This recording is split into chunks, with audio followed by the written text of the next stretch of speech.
Возможно, вы не знали, но я большой фанат Соника, хотя та аудитория, что сейчас на канале, по идее должна это знать. Есть в этой серии игра, которая вот моя прям самая любимая, и пару раз в год так хочется перепройти ее. Sonic Adventure. С этой части я и познакомился с Синим Ежом. Она как раз и входит в список моих самых любимых игр вообще. И вот если с Mario Odyssey я придумал себе во время игры всякие маленькие челленджи, то вот с Adventure нет. Я просто проходил игру как обычно, изредка юзая спидранерские страты. Так вот, в комментариях человек задался вопросом, и этот вопрос перенял я. Ну типа, блин, правда интересно. Я полез на YouTube и просто не нашел ролика на такую тему. Был только ролик о том, как можно пройти все уровни за Соника без колец, и при этом это были трайлы, а не обычная сюжетка. Ну я подумал, что если такого ролика нет, почему бы мне его не сделать? Возможно ли пройти Sonic Adventure, не собрав ни одного кольца? Вместе мы сегодня и посмотрим. С вас лайки, подписки, комментарии. Поехали. Не знаю, насколько это имеет значение, но играть я буду версию для GameCube, просто потому что хочу. Играть в Steam версию или до стимовскую версию не очень мне хочется, так же как и на PS3. По сути, мой выбор никак не обоснован, ибо на других платформах у меня та же комплектация. Но я на GameCube и Heroes прошел, и второй Adventure хочу добить скоро, поэтому буду играть на GameCube. В общем, запускаем игру и начинаем драться с боссом. Что?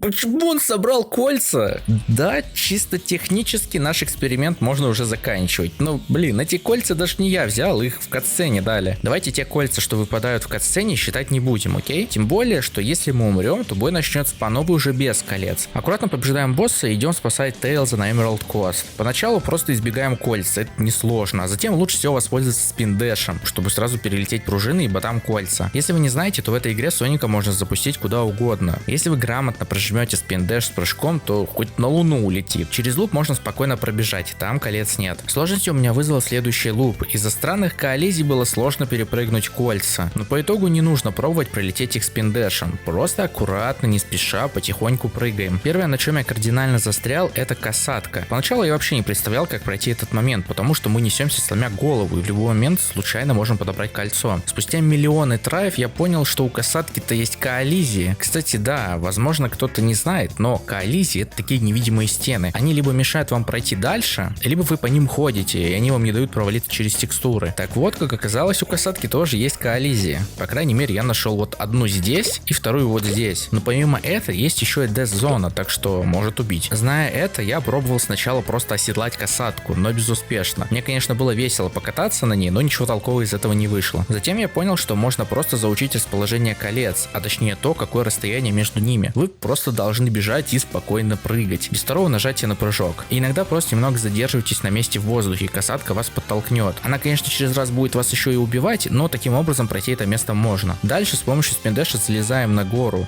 На гору.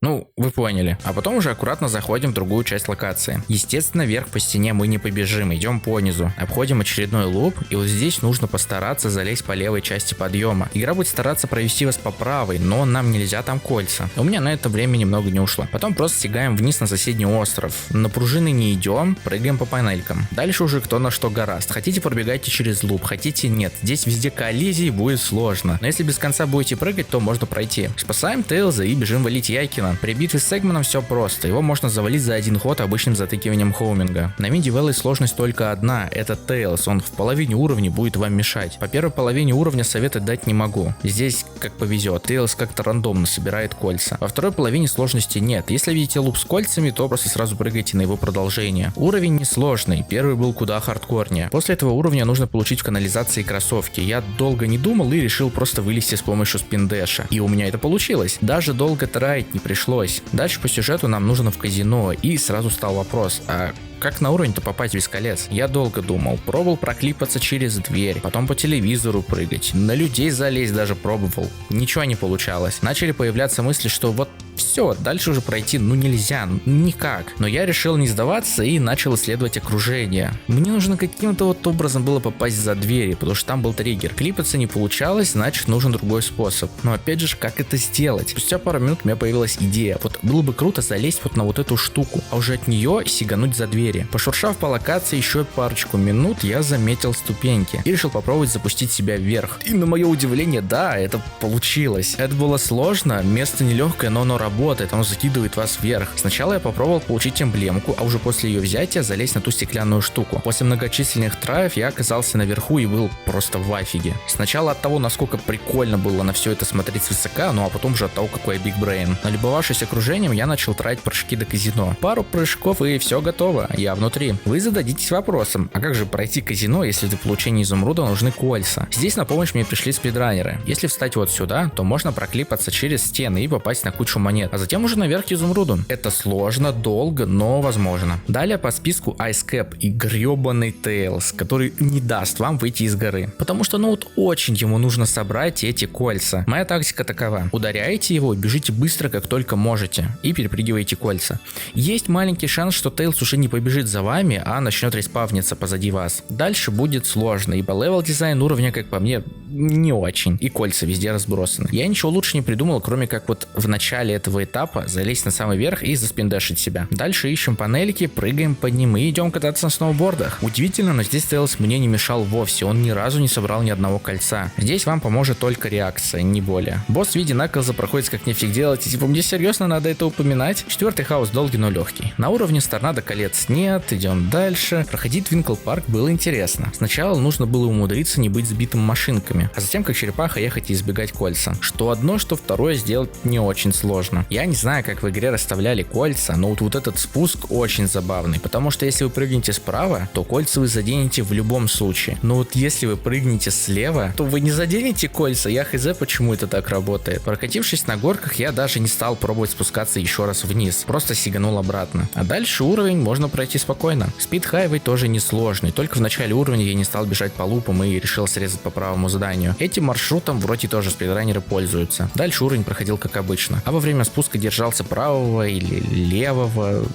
угла. Ну вы короче вот видите, какого угла я держался. Во второй половине уровня единственное, что вам нужно сделать, так это не прыгать в фонтан. Слева же есть пружина, лучше воспользуйтесь ей. Получаем что-то там, я правда не помню, как эта штука называется, но оно нам и не надо. Red Mountain. Обходить здесь кольца тоже было непросто, потому что здесь есть, ну, эти как тросы, давайте так их называть. Избежать их можно, но объяснить, как это сделать, это сложно. Просто посмотрите, как это сделал я. Сначала сюда, потом на камушек и уже дальше, как обычно. Но я встретил это. Еще одни тросы. Прыгать по их направлению у меня не получалось. И идей, как пройти дальше, попросту не было. Но я понял, что трос-то ведет вокруг скалы, и я решил просто прыгнуть вниз. И да, это сработало. Я был сам удивлен, что выход с уровня находится просто внизу. Оставшуюся половину уровня проходим по дефолту, там ничего интересного нет. Снова торнадо без колец и Skydeck. С ним пришлось помучиться. В самом начале игра ставит несколько рядов из колец. Как прошел их я? Да, собственно, фиг знает. Я хотел аккуратно затронуть триггер, чтобы мост начал рушиться и так допрыгнуть до его обломков, но игра решила дать мне пинка, и я знатно пролетел часть моста. А затем уже по оставшимся обломкам я прыгал дальше, предварительно скинув Тейлза, конечно. Около чекпоинта я не решился пойти по прямой и обошел по правой стороне. Я даже не знал, что она есть, я случайно ее увидел. Дальше сложности может вызвать только Тейлз, собрав где-нибудь пару колец. Пробежаться по кораблю несложно, а вот внутри такое себе. Поначалу я взлетел вообще фиг пойми куда, а потом было очень сложно выйти к, так скажем, финишу. Ну и этот уровень я смог осилить без колец. Очередной босс-файт, и после него очень сложное место, ну, мне так казалось. Игра хочет, чтобы мы с помощью лайдэша поднялись наверх. Без него у меня туда залететь не получалось. Я начал думать. Первое, что мне пришло в голову, это можно ли зайти снаружи. И нет, двери не открываются. Затем я начал пробовать выйти за пределы комнаты и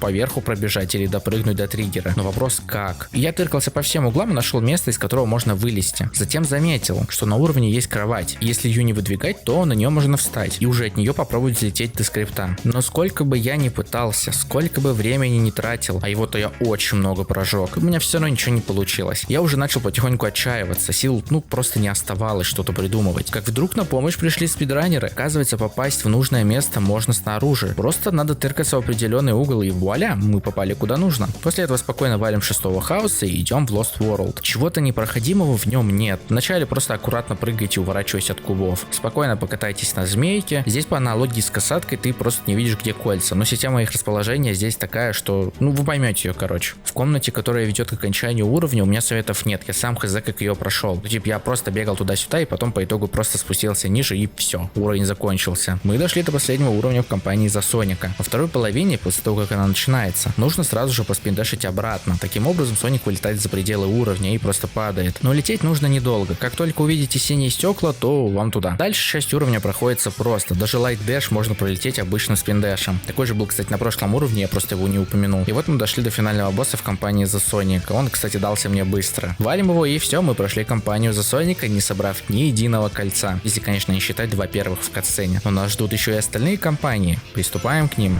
Начиная играть за Tails, я сразу побежал за предметом канализации. Ну, чтобы было. Босс проходится на изи, собственно, как и в Indie Valley. Казино тоже дался мне легко, просто осторожно мчитесь по узким коридорам. Ice Cap, как и многие другие уровни, здесь обрезанный, поэтому и легкий. Хаос, торнадо, песчаный уровень, опять торнадо, это все легкотня. И вот мы уже на Skydeck. Благодаря хвостам Тейлза можно спокойно пролететь половину уровня. За него, в принципе, было играть, наверное, легче всех. Speed Highway с боссом также проходится быстро. Ну, на боссе я пару раз только умер, и все. При игре за Наклза меня очень сильно бесил один кусок изумруда, который спавнился в том месте, ну, где нельзя было не взять кольцо. Но в итоге все получилось. В казино не собрать кольца проще простого, а при битве с Хаосом я узнал, что когда он в форме сферы, то его можно отбрасывать.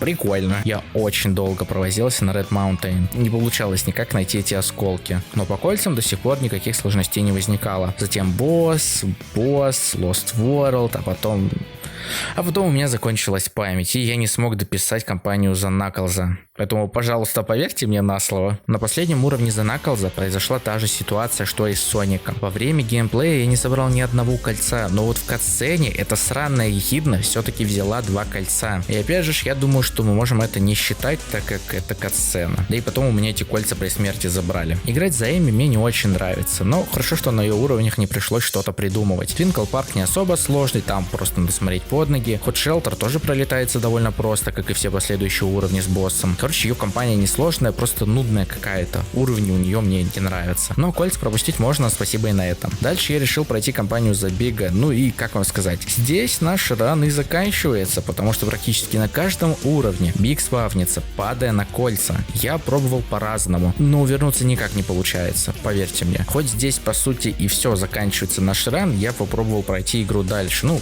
просто интересно было. При игре за Гамму меня очень сильно бомбило. Не с уровней, а с последнего босса. Вся его кампания пролетается просто. Только поезд был немного тяжеловат, ибо время ограниченное. А вот финальный босс — это что-то с чем-то. Его очень сложно пройти без колец, потому что в вас летит столько снарядов, что, стреляя в них, вы по-любому заденете кольцо. А у меня тактика такая: если он стреляет, то просто бегаем по кругу. Когда он хочет атаковать, то я просто его перепрыгивал. На это у меня ушло треф, ну не знаю, 1 миллион, наверное. Хотя сейчас посмотрел на запись, там вышло только минут 40, но все равно это были невыносимые 40 минут моей жизни. У нас осталась последняя кампания за Супер Соника, хотя чисто технически наш ран закончился еще на Биге. Но даже если не на Биге, то на Супер Сонике точно можно сказать, что пройти Sonic Adventure без колец нельзя. На какие бы мы компромиссы ни шли, типа вот как кольца в катсцене, или вот эти вот кольца, которые ну невозможно пройти, потому что мы спавнимся почти на них. Здесь чисто игровой процесс. Без этих колец на Супер Сонике мы игру пройти не сможем, потому что сил Соника без колец не хватит, чтобы победить Хаоса. Я пробовал по-разному, не получается, ну вот вообще не получается. По итогу можно сказать, что Sonic Adventure нельзя пройти, не подобрав ни одного кольца. За Супер Соника это нужно будет сделать обязательно, да и за Бига тоже нельзя их обойти. Но мне все равно было очень интересно проходить эту игру, стараясь пропустить все кольца, особенно на Сонике. Ведь я не только узнал новые места, через которые можно проходить игру, но и открыл несколько новых сам. Ну, возможно, вы о них знали и так, или кто-то там знал, просто я ни у кого не видел эти штуки ни в спидранах, ни когда просто кто-то показывал. И я надеюсь, что вам понравился данный ролик. Кидайте его друзьям, ведь чем больше людей увидят этот ролик, тем больше у меня будет мотивации работать над новыми. Ставьте лайки, подписывайтесь, не забывайте о группе ВК, комментарии там пишите, все это очень помогает продвижению канала. У меня на этом все, всем удачи и пока!